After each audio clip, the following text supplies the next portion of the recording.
बिस्मिल्लाहिर्रहमानिर्रहीम। हुकूमत ने इस माह के आखिर में पार्लिमानी पार्टियों के सरबराहान का एक इजलास बुलाया है और इस सिलसिले में वज़ीर ख़ारिजा शाह महमूद कुरैशी ने पार्लिमानी पार्टियों के सरबराहान को जो ख़त लिखा है उसमें जो नेशनल एक्शन प्लान है उसके नफाज के हवाले से मशवरा करेंगे इन लीडरों से।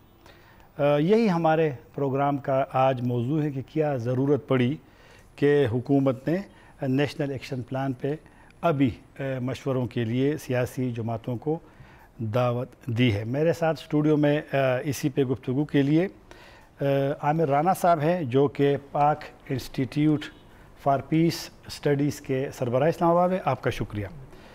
आमिर राना साहब के साथ मौलाना डॉक्टर मोहम्मद इलियास साहब हैं जो सरबराह सीरत चेयर का और दीनी मदारस से फारिग तहसील है। आपका भी शुक्रिया।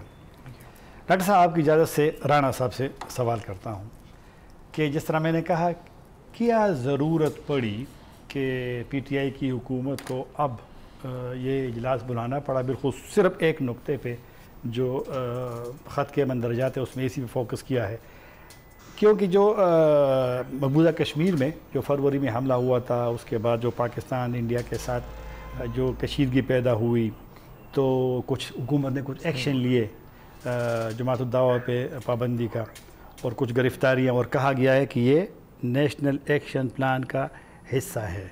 अब सवाल तो ज़रूर लोग उठाएंगे कि ये वाला एक्शन आज क्यों, ये वाला एक्शन अगर उनकी नज़र में ज़रूरी था तो आज से 2 महीने पहले क्यों नहीं, तो क्या ज़रूरत पड़ी, क्यों पड़ी?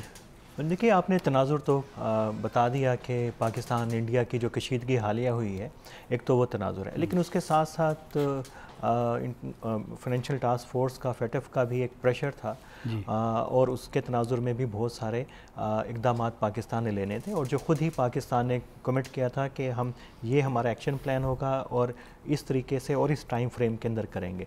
ये कोई ऐसा टाइम फ्रेम नहीं था कि कोई इम्पोज किया गया हो FATF की तरफ से, बल्कि पाकिस्तान ने ख़ुद दिया और पाकिस्तान के इदारों ने ख़ुद उसकी तरजीहात और टाइम फ्रेम बना के दिया। तो एक तो वो थी, उसमें सारा का सारा जो फोकस था वो था कि आपका लीगल फ्रेमवर्क खासा वीक जो पेरिस के अंदर हुआ तो उसको स्ट्रेंथन करने की ज़रूरत है, और फोकस था कि जमात उद-दावा के हवाले से ज़्यादा उनकी तहफ़्फ़ुज़ात थे।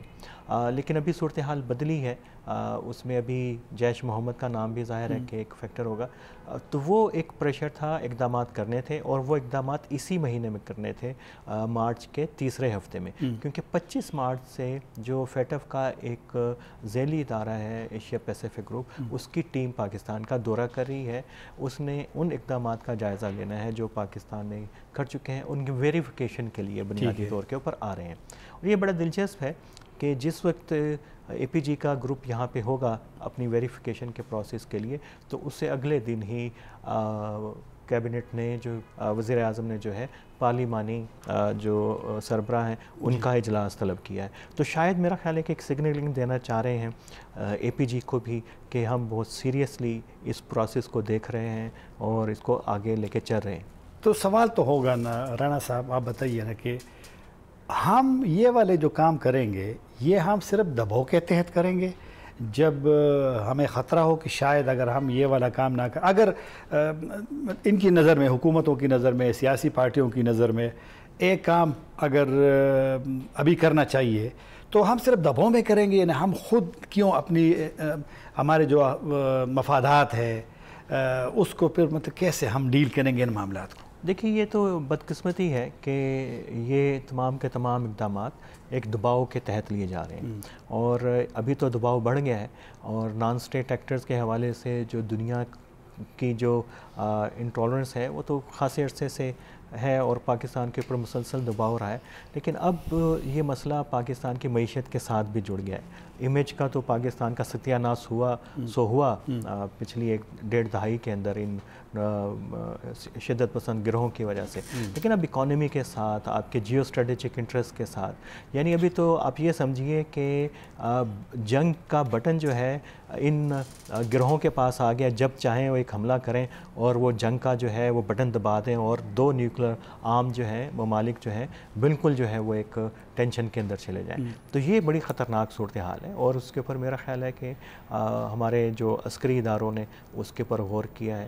اور یہ اجلاس جو بلایا گیا پارلیمنٹ کا کمیٹی کا، وہ اس حوالے سے بھی اہم ہے کہ انہوں نے شاید کانفیڈنس میں لینا ہے کہ نیشنل ایکشن پلان تو شاید بہانہ ہے کہ یہ جو کالے دم تنظیمیں ہیں ان کے متعلق گورنمنٹ کا کیا لاہ عمل ہے. اگر کوئی تجاویز ہم اپوزیشن پارٹیز کے پاس ہیں تو ان کو دیکھا جائے. بہت ساری تجاویز زیر غور ہیں. عسکری جو تنظیموں کے ممبرز ہیں ان کے لیے پیراملٹری فورس بنانے کا، ان کو اس میں شامل کرنے کا، ری ہیبلیٹیشن کا. 13 ارب روپے کے بجٹ کی بھی بات ہو رہی ہے کہ وہ اس کو کی اپروول ہو گئی ہے اور پارلیمنٹ سے اس کو لیا جائے گا. یہ پیسے کون دے گا؟ ظاہر ہے کہ پاکستان دے گا. کہاں پہ خرچ ہوں گے؟ کیسے ہوں گے؟ یہ بہت سارے سوالات ہیں. اس میں میرا خیال ہے کہ اعتماد میں بھی اس کو لیا جائے گا. لیکن اس میں آپ کا سوال جہاں تک ہے، کوئی شک نہیں ہے کہ پورا کا پورا جو عمل ہے وہ ایک دباؤ کے نتیجے کے اندر وقوع پذیر ہو رہا ہے. ٹھیک ہے. 20 نکات ہیں ڈاکٹر صاحب. ڈاکٹر الیاس صاحب کی طرف آؤں گا. جو 20 نکات ہے اس پہ ذرا گفتگو بھی کریں گے کہ کون سا والا مطلب امپلیمنٹ ہوا ہے، کون سا والا نہیں ہوا. سب سے پہلے میں جاؤں گا، چونکہ آپ کا وہ بیک گراؤنڈ دینی مدارس سے آپ نے پڑھا بھی ہے. اس میں ایک لکھا ہے کہ جی جو مدارس کی رجسٹریشن ہے یا جو اصلاحات والا ہے وہ بھی رجسٹریشن ہوگی. آپ کا کیا خیال ہے کہ پاکستان میں مدارس کی رجسٹریشن نہیں ہے؟ بسم اللہ الرحمن الرحیم. آپ نے بات کی نیشنل ایکشن پلان اور دینی مدارس جی کے عنوان پر.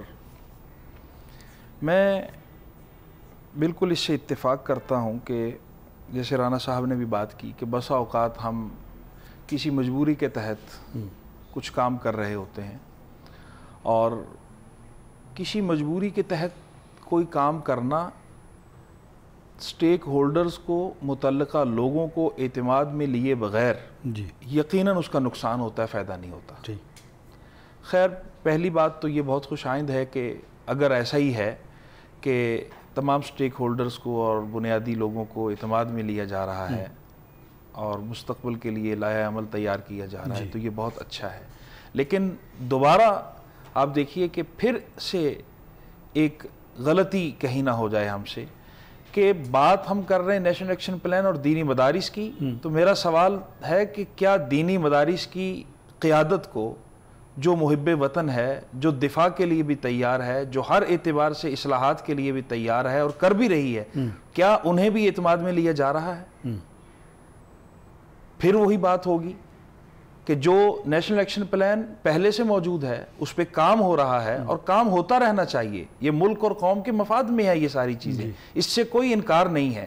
لیکن باہمی اعتماد کی فضا میں ہونا چاہیے سارا کام. آپ کا کیا خیال ہے کہ اس وقت حکومت اس کو نئی اعتماد میں مدارس کو یا جو تنظیمات ہیں ان کو مدارس کے اس کو نہیں لے رہے؟ بنیادی بات یہ ہے آپ ہی کے سوال سے کہ جب یہ 20 نکاتی یا 10 نکاتی ایجنڈا بن رہا ہے، اس میں خاص طور پہ دینی مدارس کو جب فوکس کیا جائے گا تو بات سمجھ میں آ رہی ہے ہر انسان کے کہ اعتماد کی فضا نہیں ہے. یعنی اب آپ دیکھیے کہ بہت قریب دنوں میں انتہائی بدقسمتی سے جو نیوزی لینڈ میں حادثہ ہوا، جو دہشت گردی اور بربریت کی ایک بدترین مثال ہے، تو دہشت گردی کا کوئی مذہب نہیں ہے، دہشت گردی کا کسی سے کوئی تعلق نہیں ہے. وہ تو دہشت گردی تو ہر قوم، ہر فرقے، ہر طبقے کے ہاں مذموم ہے اور ہونی چاہیے. لیکن جب آپ خاص طور پہ نیشنل ایکشن پلان میں یا کسی میٹنگ میں یا کسی مشاورت میں مدارس کو فوکس کریں گے تو بات واضح ہو جائے گی کہ آپ ضرور کچھ ایسا خیال رکھتے ہیں کہ جہاں اعتماد کی فضا نہیں ہے. دینی مدارس کو میرا کہنا یہ ہے کہ دینی مدارس کو بالکل بنیادی طور پر تعلیمی ادارے سمجھ کر ان کے ساتھ معاملہ کیا جائے. تعلیمی ادارے ہیں، جیسے ملک کے اندر اور تعلیمی ادارے ہیں خدمت کر رہے ہیں، اسی طرح یہ بھی ہیں. اور عجیب بات یہ ہے کہ دینی مدارس کی تمام قیادت بالاتفاق اور بلا استثناء اس بات کے لیے تیار ہے کہ کسی بھی جگہ پہ اگر کوئی چیز ہے، کوئی ملک کے خلاف، کوئی ہمارے نظریے کے خلاف، کوئی ہماری کسی بھی اعتبار سے، تو ہم ایک پیج پر ہیں. ابھی آپ دیکھیے کہ یہ ہمارے دشمن نے جو معاملہ ہوا، جو زیادتی کی، جو ظلم ہوا پاکستان کے ساتھ، اور پوری دینی قیادت. اس وقت کوئی ایسی چیز نہیں تھی کہ یہ دینی ہے یہ دینی نہیں ہے. اس وقت ساری قوم ایک پیج پہ تھی. کیوں؟ یہی ایک سبق ہے اور یہی ایک اشارہ ہے کہ الحمدللہ دینی مدارس کے لوگوں کو صرف اعتماد کے فقدان کا سامنا ہے. رانا صاحب آپ سے اگر یہی سوال کروں کہ یہ جو ڈاکٹر صاحب بتا رہے ہیں کہ اعتماد کا فقدان ہے یا ان کو اعتماد میں نہیں لیا جا رہا ہے، مطلب کیوں؟ اگر رجسٹریشن والی یہ والی بات جو ہے نقطہ یہ 10واں ہے، اور یہ جو نیشنل ایکشن پلان بنا تھا 2014 کے پشاور میں اسکول کے حملے کے بعد، تو تمام پارٹیوں کی تقریباً اسی میں مطلب ایگری کر گئے تھے. تو کیوں مطلب ہے کہ کچھ چیزوں پہ خوف کیوں ہے یا مدارس والا؟ اگر ہم دیکھیے طاہر خان صاحب، پہلی بات تو یہ کہ اس وقت جو میٹنگ ہوگی اس میں فوکس کالعدم تنظیمیں ہیں. ٹھیک ہے، ٹھیک، اس میں مدارس کا موضوع درپیش نہیں ہے. جی، جہاں تک مدارس کا مسئلہ ہے، نیشنل ایکشن پلان کے بعد ایک طویل مشاورت مدارس کے ذمہ داران سے ہوئی اور کئی سطحوں کے اوپر ہوئی. وہ نیشنل کاؤنٹر ٹیررزم اتھارٹی کی سطح پہ ہوئی. اس میں انہوں نے طے کیا کہ رجسٹریشن فارم کیسا ہوگا، اور وفاق نے اس پہ اتفاق کیا اور فارم کے پر اتفاق ہوا، اور انہوں نے گارنٹی دی کہ رجسٹریشن کے عمل میں ان کے ساتھ مکمل تعاون کیا جائے گا. لیکن مدارس کی بات کر رہے ہیں جی، تو دیگر 5 تنظیمات ہیں نا؟ جی 5 تنظیمات نے کیا، سب آن بورڈ تھے. ٹھیک ہے، انہوں نے لیکن باوجود اتفاق کے مکمل تعاون نہیں کیا گیا، یہ الگ بات ہے. اس کے بعد جنرل ناصر جنجوعہ تھے نیشنل سیکورٹی ایڈوائزر. ان کے 3 سال کے دور میں انہوں نے 2 سال جو ہے مدارس کے ذمہ داران کے ساتھ، تنظیمات کے ذمہ داران کے ساتھ ایک بڑا کمپریہنسو اس کے اوپر ریفارمز کا پیکج انہوں نے تیار کیا، اور سب کا اتفاق ہے کہ کیسے ہوگا. اور بلکہ وہ اتنا پروگریسو ہے کہ کیونکہ دینی مدارس بنیادی طور کے اوپر فارمل ایجوکیشن کے ادارے نہیں ہیں، یہ ایک اسپیشلائزڈ ایجوکیشن کے ادارے ہیں. اور اسپیشلائز اتنے ہی لوگ چاہیے ہوتے ہیں جتنی معاشرے کو ضرورت ہے. لیکن مدارس کے ذمہ داران کو بھی پتہ ہے اور حکومت کو بھی، پالیسی سازوں کو بھی پتہ ہے کہ یہ اپنی ضرورت سے زیادہ جو ہے افرادی قوت پیدا کریں، اسپیشلائز لوگ پیدا کریں. اس میں انہوں نے کہا تھا کہ ان کو طالب علموں کو کہاں پہ کن کن شعبوں کے اندر کھپایا جائے گا، اور تمام چیزیں اس میں طے ہوئی تھیں، ریفارمز کی بھی طے ہوئی تھیں. اور اس کے اوپر امپلیمنٹیشن کسی نہ کسی سطح پہ اس وقت شروع بھی ہوا تھا. آپ کو یاد ہوگا جب خان صاحب آئے تو جو انہوں نے ابتدائی ملاقاتیں کیں اس میں مدارس کے تنظیمات کے ذمہ داران کے ساتھ تھی، اور اس میں کیا وعدہ انہوں نے کہا کہ مدارس کی مرضی کے بغیر کوئی بھی چیز نہیں ہوگی. یہاں پہ اعتماد کے فقدان کا مسئلہ نہیں ہے، اور اس وقت مدرسے کا مسئلہ بھی زیر بحث نہیں ہے. انڈیا پاکستان کی ٹینشن میں فیٹف نے نہیں کہا کہ مدارس کو آپ کچھ کریں یا ریفارمز کریں، ان کا ٹیررزم فنانسنگ کا ایشو ہے. انڈیا کا جو ایشو ہے وہ کالعدم تنظیموں کا ہے. عالمی برادری کا مسئلہ دہشت گردی کا ہے. امریکہ کا مسئلہ طالبان کا ہے.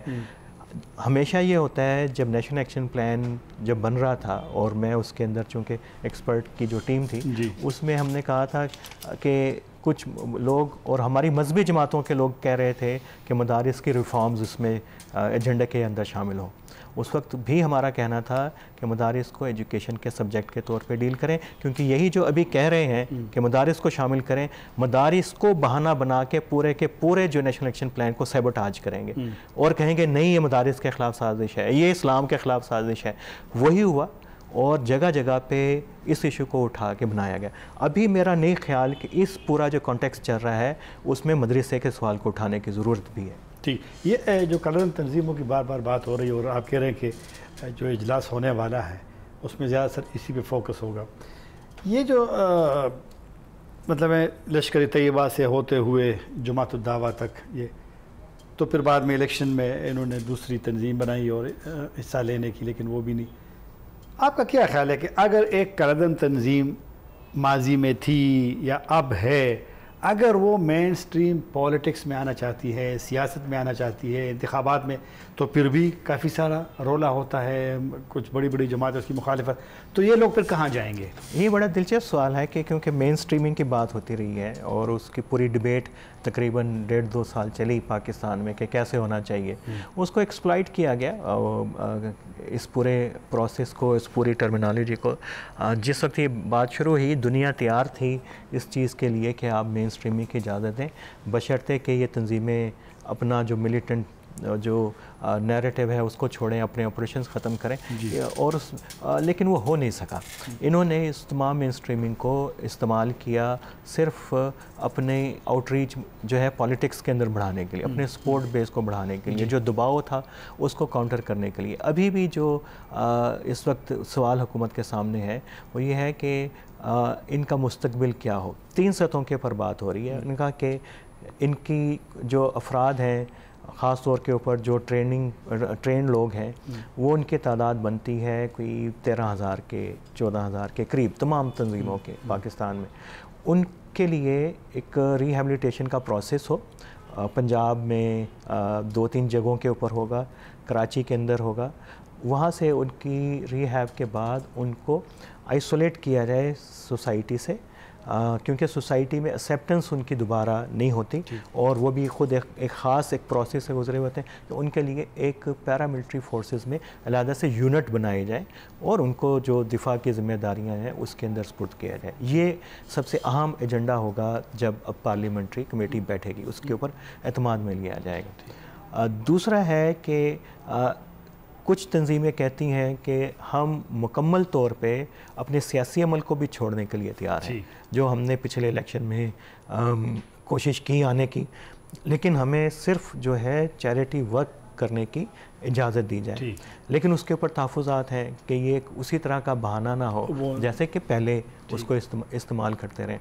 तो इसके ऊपर होगा जो अफराद हैं उनके हवाले से बात की जाएगी, जो सरबराह हैं उनको चूँकि उन्होंने इन ग्रोहों ने पाकिस्तान में कोई क्राइम कमिट नहीं किया, तो उनकी प्रोसिक्यूशन का क्यों ज़रूरी है, नहीं होनी तो क्यों नहीं होनी, और दुनिया को कैसे एतमाद दिलाना है कि पार्लियामेंट को इन्वॉल्व किया जाएगा, पार्लियामेंट में डिबेट होगी इसके ऊपर, ये भी इसके ऊपर बात होगी। लेकिन तीसरा सबसे अहम है जो हम चाहेंगे मौलाना भी इसके ऊपर करें कि ये हम आम मदारिस की नहीं, तमाम जो असासे जो हैं काले दम तंजीमों के, उनका इंतज़ाम कैसे हो, क्या एक अदालत के ज़रिए या जो यहाँ पे लेजिटिमेट चैरिटीज़ हैं उनको उनका इंतज़ाम दे दिया जाए, या उनके जो मदारिस और स्कूल हैं उनके लिए एक अलहदा, उनके तमाम मदारिस नहीं, टोटल मदारिस हैं ये 355 के करीब जिनका ये इशू है, जो काले दम तंजीमों के साथ बाकायदा वाबस्ता है और जहाँ पे उसी किस्म की ट्रेनिंग होती है, कि उनको मॉडल मदरसों में कन्वर्ट कर दिया जाए,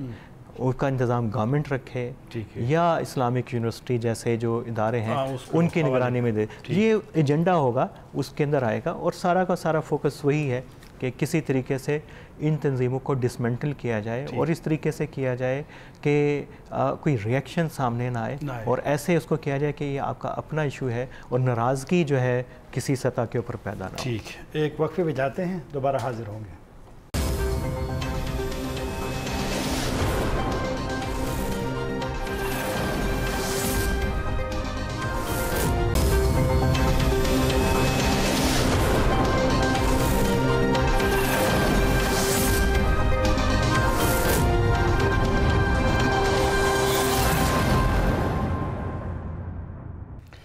प्रोग्राम में दोबारा हाजिर है और हमारे साथ टेलीफोन लाइन पे सेनेटर अनवर हक काकड़ साहब हैं, जो कि बलूचिस्तान में तर्जुमान भी रहे हैं गुज़िश्ता हुकूमत की। अस्सलाम वालेकुम काकड़ साहब। वालेकुम अस्सलाम। प्रोग्राम में आज हम जो नेशनल एक्शन प्लान है उसके हवाले से जो हुकूमत ने इजलास बुलाया है, और वैसे भी जो इनका निफाज है उस हवाले से हम गुफ्तगू कर रहे हैं। स्टूडियो में मेहमान मेरे साथ हैं, आमिर राना साहब भी है जो आपको सलाम भी दे रहे हैं, डॉक्टर इलियास साहब हैं।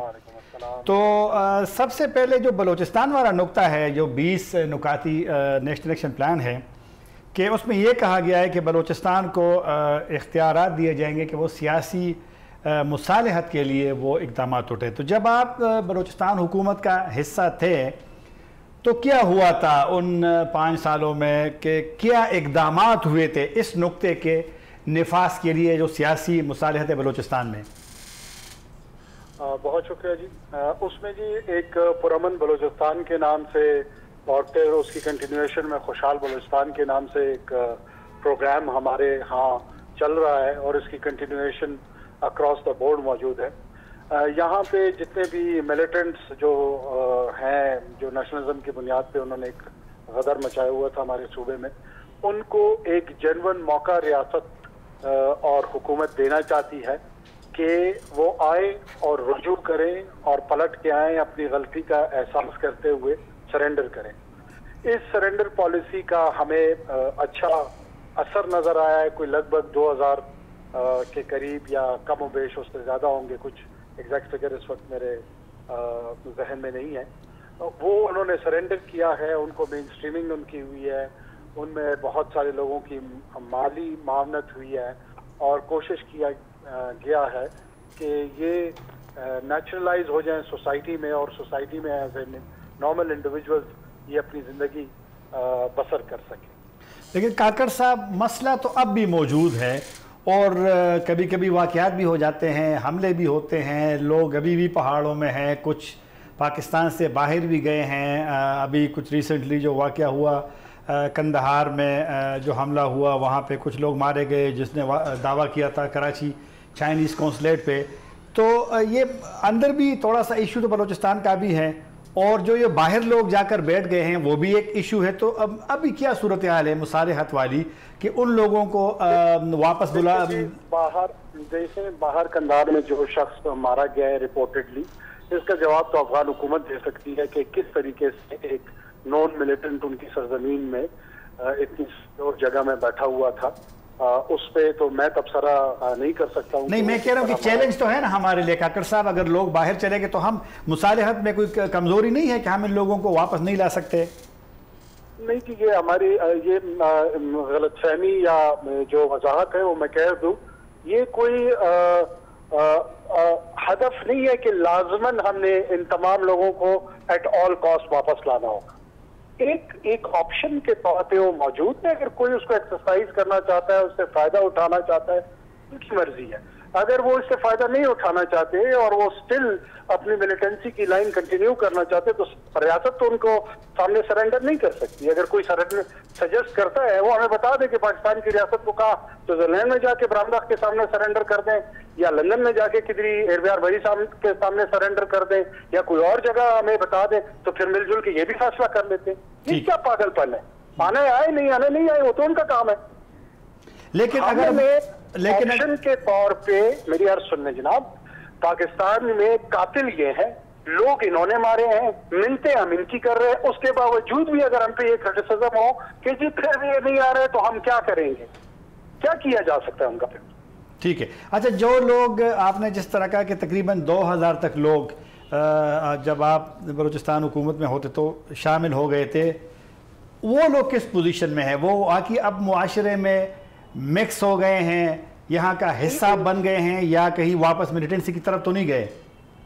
जी, मॉनिटरिंग हो रही है। एक आध केस ऐसे भी रिपोर्टेडली आया है कि शायद उन्होंने मिलिटेंसी वापस ज्वाइन कर ली है, लेकिन बाय एंड लार्ज ज्यादातर 90% से ऊपर के जो लोग हैं उन्होंने नॉर्मल जिंदगी गुजारी है और वो कुछ को जॉब्स मिल गई है, कुछ जो है ना अपना रोजगार कर रहे हैं। ये वो फुट सोल्जर्स थे जो हमारी असेसमेंट के मुताबिक ये जो लीडरशिप इनकी थी उनके बहलावे में आए थे, उनको फसलाया गया था, गुमराह किया गया था। तो एज अ फुट सोल्जर पहली अपॉर्चुनिटी इनको मिलनी चाहिए थी कि जो अपनी इस्लाह करना चाहता है तो उनको इस्लाह का मौका गवर्नमेंट प्रोवाइड करे।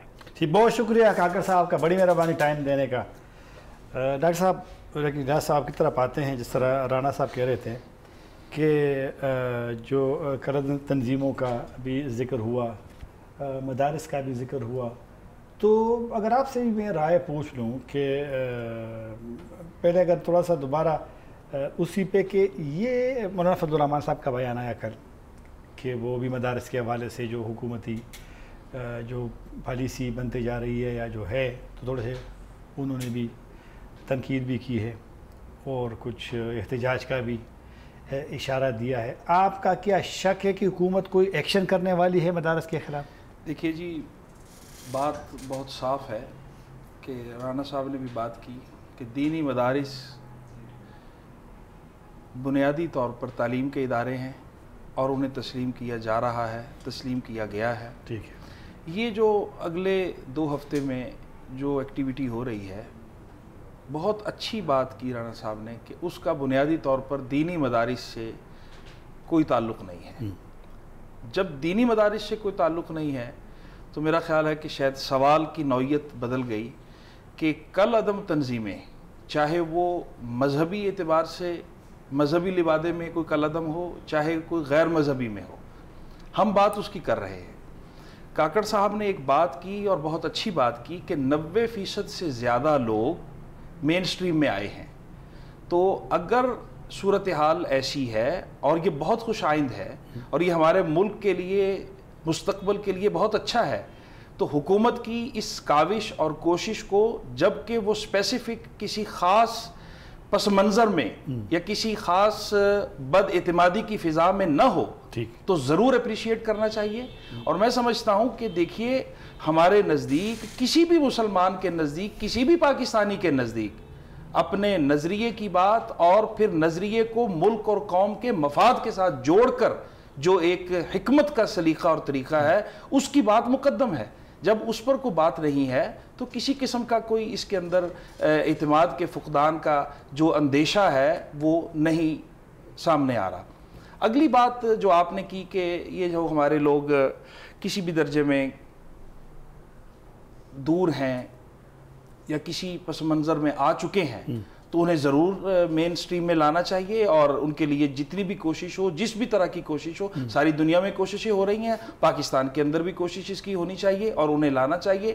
اور میرا خیال ہے کہ جو ایسی کوشش میں نہیں آتا تو یقیناً وہ اپنے انجام سے باخبر ہے، کوئی ایسی بات نہیں ہے۔ نہیں، لیکن ڈاکٹر صاحب یہ بتائیے کہ پاکستان کے حالات آپ کے سامنے ہیں، اور دنیا میں جو ابھی مطلب ہے کہ چلو اگر ہم یہ قریبی چند ہفتے پہلے جو معاملات ہمارے بھارت کے ساتھ چل رہے تھے، تو بالا کوٹ پہ بھارت نے یعنی وہ ان کا دعویٰ ہے کہ وہاں کیمپ تھا، جو بھی تھا بہرحال انہوں نے خلاف ورزی کر کے ہمارے سائٹ پہ آ گئے۔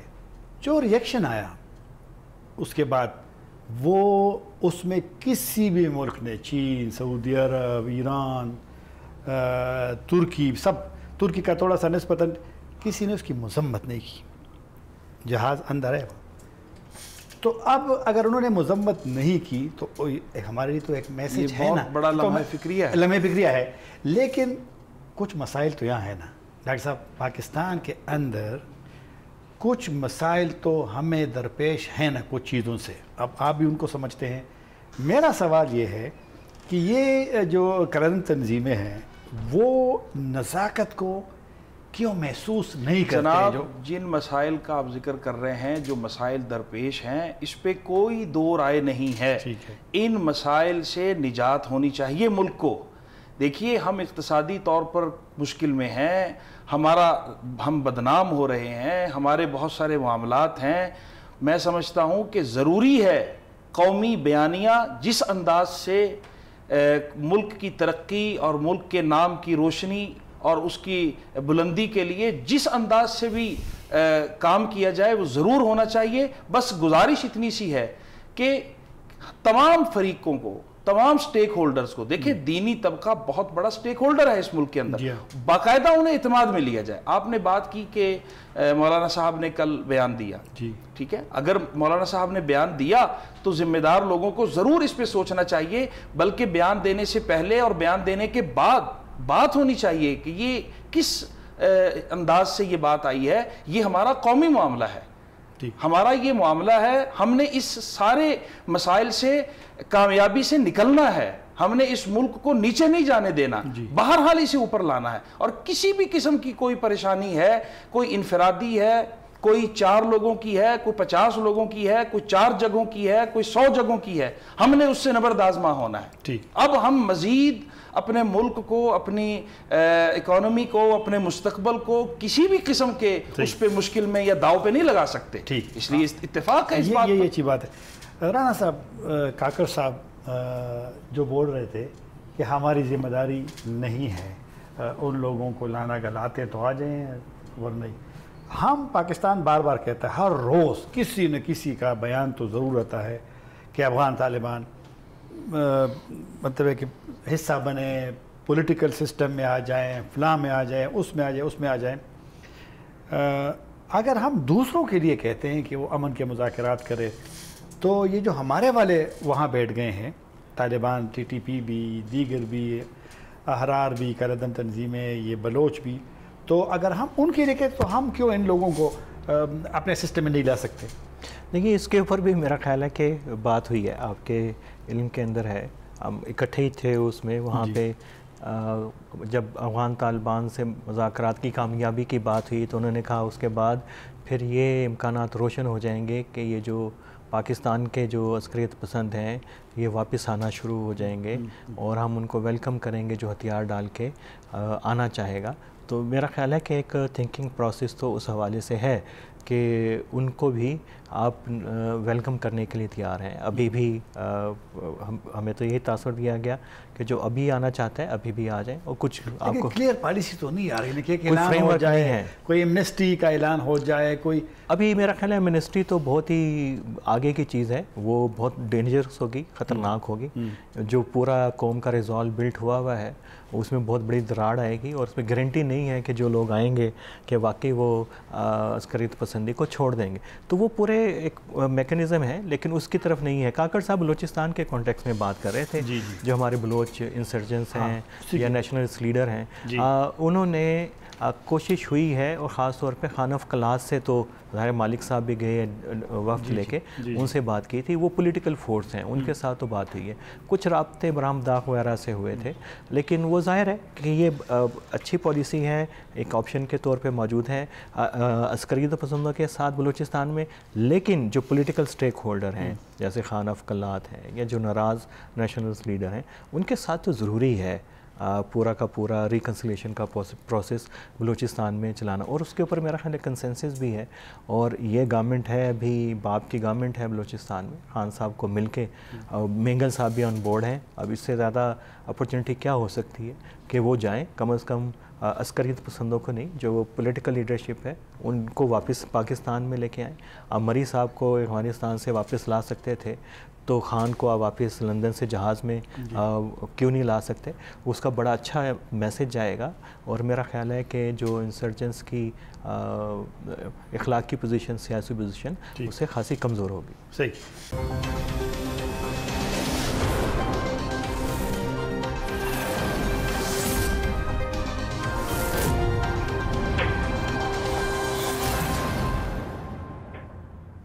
प्रोग्राम में हाज़िर है, टेलीफोन लाइन पे हमारे साथ इस्लामिक यूनिवर्सिटी के डॉक्टर मंजूर आफरीदी साहब हैं।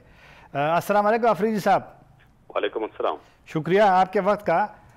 नेशनल एक्शन प्लान पे हम गुफ्तगू कर रहे हैं, और एक नुक्ता जो है उसमें 20 नुकात में वो कबायली, जो साबिक़ा कबायली इलाके हैं उसमें इस्लाहात और तरक्की और इंतज़ामी तब्दीलियाँ उस हवाले से है। तो आपसे सवाल ये है कि 2014 के हमले के बाद जब नेशनल एक्शन प्लान बना, आपका क्या ख्याल है कि जो कबायली इलाकों में ये वाला जो नुक्ता है, इस्लाहात उसी तरह हुई हैं, नहीं हुई हैं, डेवलपमेंट हुई है, नहीं हुई है, IDPs वापस आए हैं या नहीं आए? बिला शुबा कि ये एक अहम सवाल है, और जो नेशनल एक्शन प्लान है इसमें यही डेवलपमेंट का भी जिक्र था। अगर हम कबायली इलाकों पे नज़र दौड़ाएं तो पिछले 72-73 साल से जो है वहाँ पे कोई ऐसा डेवलपमेंट नहीं हुई है। मेरा मतलब है कि पाकिस्तान के बनने से लेकर आज तक जो तरक्याती काम है वो वहाँ पे कबायली इलाकों में नहीं हुए और उनको यकसर नज़रअंदाज किया गया था। और यहाँ पे जो मिलिटेंसी थी, जो शिद्दत पसंदी थी, और इसके साथ साथ जो करप्शन है, इसमें बिलाशुबा इस अंसर का भी मतलब बड़ा रोल है कि यही पसमानदगी जो है, खा वो तालीमी इदारे अगर हम बात करें, सेहत के हवाले से बात करें, या जो इंफ्रास्ट्रक्चर डेवलपमेंट है उस हवाले से बात करें, इंडस्ट्रीज के हवाले से हो, या फिर जो नौजवानों का बेरोजगार होना है इस हवाले से बात करें, ये बिल्कुल चीजें वहां पे नहीं थी। और इन्हीं चीजों ने जो है पाटा को पसमानदा रखा और वहां शिद्दत पसंदी में, मिलिटेंसी में भी इजाफा हुआ। اب جو انضمام ہو چکا ہے اور پاٹا کے ساتھ جو وعدے کیے گئے ہیں کہ یہاں پہ NFC میں بھی ان کو حصہ ملے گا اور ترجیحی بنیادوں پہ جو ہے کام شروع ہوگا، قبائلی علاقوں میں ترقیاتی کام جو ہیں وہ تو ابھی تک ایسا شروع نہیں ہوا ہے، لیکن ابھی موجودہ حکومت کے جو وعدے ہیں اللہ کرے کہ وہ نبھا سکے، اور یہاں پہ جو مختلف سٹیڈیمز کا کہا ہوا ہے کہ وہاں پہ پاکستان سپر لیگ کے میچز بھی ہوں گے، اور ساتھ ساتھ ایک یونیورسٹی بھی بنے گی ادھر وزیرستان میں، ہاسپٹلز بھی بنے گے، اور جو قبائلی علاقوں کا تعلیمی شرح ہے جو کہ باقی پاکستان کے علاقوں سے کافی نیچے ہیں، تو اس کو بھی جو ہے مطلب ہے کہ اوپر لایا جائے گا، اور میرے خیال میں کہ جو تعلیمی ایمرجنسی ہیں اور جو صحت کی ایمرجنسی ہے، میں اس حوالے سے بات کروں گا کہ وہ قبائلی علاقوں میں اس پہ ترجیحی بنیادوں پہ کام ہو جائیں اور یہ وہاں پہ نافذ کیا جائے، اور خاص کر جو ترقیاتی پیکج کا اعلان کیا گیا ہے کہ وہ قبائلی علاقوں کو اگلے 10 سال تک دیے جائیں گے، اور قبائلی علاقوں کو جو ہے 5 سال کے لیے ٹیکس سے مستثنا کیا جائے گا۔ اب اس طرح کی رپورٹ سامنے آ رہی ہے کہ وہاں پہ ٹول پلازے بھی بن رہے ہیں اور وہ بھی اس ٹیکس وصولی میں شامل ہوں گے، تو میرے خیال میں کہ وہ اس وعدے کی خلاف ورزی ہے جو کہ قبائلی علاقوں کے ساتھ کیا گیا ہے، اور یہ قبائلی علاقہ جات 5 سال کے لیے ٹیکس سے ان کو چھوٹ دی جائیں، اور 10 سال کے لیے جو بلین روپیز کا، اربوں روپے کا جو پیکج ہے وہ قبائلی علاقوں کو دیا جائے، اور خاص کر 3 ایریاز پہ جو ہیں یہ فوکس ہونا چاہیے۔ یہ نیشنل ایکشن پلان کی کامیابی کے لیے بھی ضروری ہے، یہ جو ہے پورے اس انضمام کا جو عمل ہوا ہے اس کے لیے بھی ضروری ہے، اور واقعی اگر قبائلی عوام کو مین سٹریم کرنا ہے وہ اس کے لیے بھی ضروری ہے، اور وہ ہے تعلیم، صحت اور خاص کر جو روزگار ہیں ان پہ جو ہے کام بہت زیادہ ضروری ہے۔ بہت شکریہ منظور افریدی صاحب، بڑی مہربانی۔ رانا صاحب کی طرف آتا ہوں، یہ جو اس میں کچھ نکات ہیں نیشنل ایکشن پلان میں، اس میں یہ جو لٹریچر کا، نیوز پیپر کا، میگزین کا بھی ذکر ہے کہ ان کے خلاف ایکشن لیا جائے گا جو مطلب ہے کہ ہیٹریٹ کو، شدت پسندی کو، فرقہ واریت کو اور جو عدم برداشت ہے اس کو جو پروموٹ کرے گا ان کے خلاف ایکشن لیا جائے گا۔ کیا مطلب ہے کہ آپ سمجھتے ہیں کہ میڈیا مطلب یہ ذمہ داری پوری کی ہے حکومت نے، یا میڈیا کا رول آپ کیسے دیکھتے ہیں اس تمام سسٹم میں؟ آج کے میڈیا کی طرف سے تو تعاون رہا ہے، جب نیشنل ایکشن پلان بنا اس پہ بے شک کچھ تنقید ہوتی رہی کہ خاصا دباؤ ہے اور میڈیا کو مجبور کیا جا رہا ہے کچھ نیریٹو کو اڈاپٹ کرنے کے لیے، اس کے باوجود میڈیا کا تعاون رہا۔ لیکن یہ جو پرٹیکولر جو پوائنٹ تھا وہ تھا وہ میٹیریل جہادی تنظیموں کا، عسکری تنظیموں کا، فرقہ وارانہ تنظیموں کا، جس سے خاص نیریٹو بنتا ہے، جس سے ایک نفرت انگیزی پھیلتی ہے کہ اس کو جو ہے کنٹرول کیا جائے گا۔ اس میں ایک لسٹ تھی پبلیکیشنز کی جس میں ان تمام گروہوں کی لسٹ تھی، لیکن اس میں گورنمنٹ کے اپنے جو ڈپارٹمنٹس ہیں، پولیسنگ کے، دیگر لا انفورسمنٹ ایجنسی کے کیپیسٹی کے بڑے شدید جو ایشو تھے، اس میں پھر پنجاب میں تو قرآن بورڈ کے حوالے کام کیا گیا کہ ان تمام میگزینز، کتابوں کو ریویو کر کے بتایا جائے کہ کون سا جو ہے اس کو ہم ہیٹ میٹیریل کے زمرے میں لائیں گے۔ انہوں نے کچھ کام کیا، لیکن ابھی بھی باوجود کے کریک ڈاؤن کے کچھ پبلیکیشن ابھی بھی دستیاب ہیں، اور اس میں میرا خیال ہے کہ جو ذمہ دار ادارے ہیں ان کو مانیٹرنگ جو ہے خاصی سخت کرنی پڑے گی، اور اس کو جو صحافتی تنظیمیں ہیں ان کو آن بورڈ کرنا پڑے گا، علماء اکرام کو آن بورڈ کر کے آئیڈینٹیفائی کریں کہ یہ کون کون سی جو چیزیں ہیں وہ اس زمرے کے اندر آتی ہیں اور ان کو بین کرنا چاہیے، کیونکہ ابھی بھی کراچی کے اندر ہمیں اطلاعات ملتی ہیں کبھی ساؤتھ پنجاب سے کہ وہ لٹریچر جمعے کی نماز کے بعد باہر تقسیم کیا جاتا ہے۔ اس پوائنٹ کے اندر کامیابی تو ہے لیکن بہت زیادہ کامیابی نہیں ہے۔ رانا صاحب یہ ذرا کائنڈلی اس کی تشریح کیجئے گا کہ جو 15ویں جو نکات ہے، زیرو ٹالرنس فار ملیٹنسی ان پنجاب، یہ پنجاب کا نام کیوں یہاں پر خصوصی طور پہ مینشن کیا ہے؟ کیونکہ یہ بدقسمتی سے تو جو دہشت گردی ہے، ملیٹنسی، وہ تو ہمارے ساتھ پشتونوں کے ساتھ جوڑا گیا، تو پنجاب کا کیا چکر ہے؟ ہاں دیکھیے، آپ نے یہ وہی بات کی جو جب میں مشاورت کا عمل جاری تھا اس میں ہوئی کہ کراچی کے اوپر بات ہو گئی، بلوچستان کے اوپر ہو گئی، فاٹا ریفارمز پہ ہو گئی، کہا کہ پنجاب کو آپ کیوں کر رہے ہیں؟ تو ایک نقطہ نظر تھا کہ چونکہ یہ سارا کالعدم تنظیموں کا مرکز پنجاب ہے تو آلریڈی اس میں ہے نہیں کہ اسپیسیفکلی اس کو पंजाब को शामिल किया जाए कि चूँकि नैरेटिव जो है बुनियादी तौर पे बियानिया मिलिटेंसी को सपोर्ट करने का वो पंजाब में बना है और वही पंजाब से ही पूरे पाकिस्तान के अंदर फैला है। खा वो रियासत की सरपरस्ती में था या प्राइवेट जहाद का जो भी तस्वर था, वो का नर्व सेंटर पंजाब ही है। तो ये था उसमें, और उसके बाद हमने देखा कि ये इसके ऊपर खासा फिर रद्दुल फसाद जो बुनियादी तौर पे ऑपरेशन था वो इसी पॉइंट को एड्रेस करने के लिए था, और यही पॉइंट था जिसके लिए फिर रेंजर्स को एम्पावर किया गया पंजाब के अंदर कि वो जाएं और ये ऑपरेशन जहाँ जहाँ पे भी उनको कोई हाइड आउट्स मिलते हैं उनको साफ़ करें। ठीक। डॉक्टर इलियास साहब, ये जो मतलब हमारे जो मजहबी पार्टियाँ हैं, इस्लामी जो जमातें हैं, उसके सरबराहान सारे काबिल एहतराम हैं, का एक बहुत अहम रोल था, है, रहेगा। ये जो शिदत पसंद तंजीमें बन गई हैं तो वो इनसे निकली हुई तंजीमें हैं, नाम मैं किसी का नहीं लूँगा, सबको पता है।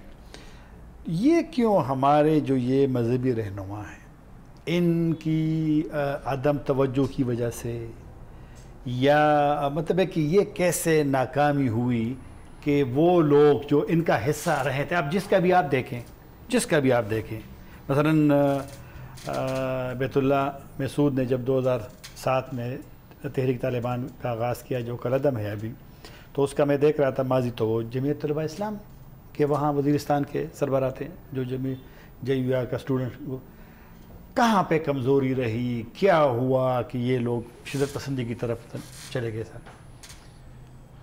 मेरा ख़्याल है कि बहुत ज़्यादा वजाहत से तो इसका जवाब न दिया जा सकेगा। अलबत्ता इतना ज़रूर है कि कहीं ना कहीं दीनी एतबार से जिस क़यादत का ज़िक्र किया आपने, उनकी और इसी तरह मुल्की सतह पर, कौमी सतह पर जिनकी ज़िम्मेदारी बनती है, बहरहाल उनकी बहरहाल किसी न किसी जगह पर, जैसे आपके अपने ही लफ्ज़ हैं कि नाकामी है, तो वो नाकामी बहरहाल सामने आ रही है। ऐसे नहीं हो सकता कि कोई चीज़ आनन फानन बन जाए और फिर वो एक ग्रुप बन जाए और फिर वो बहुत ताकत में आ जाए और फिर वो अपनी बात मानने मनवाने के लिए किसी रास्ते का इंतखाब करे। ये ऐसे नहीं होता। तो ज़रूर हमें, हम सबको, देखिए इस वक्त जब हम बात पाकिस्तान की या मुल्क की या मुस्तकबल की करते हैं तो हम सबको बहरहाल सोचना है, उसमें दीनी और गैर दीनी की या सियासी या गैर सियासी की कोई नहीं। हम सब दीनी हैं, हम सब मुल्क के लिए सियासी हैं, हम सब एक पेज पर हैं। हम सब को बहरहाल, मेरी जहाँ तक राय है कि अपने सारे मामलात को रिविज़िट करने की ज़रूरत है और देखने की ज़रूरत है।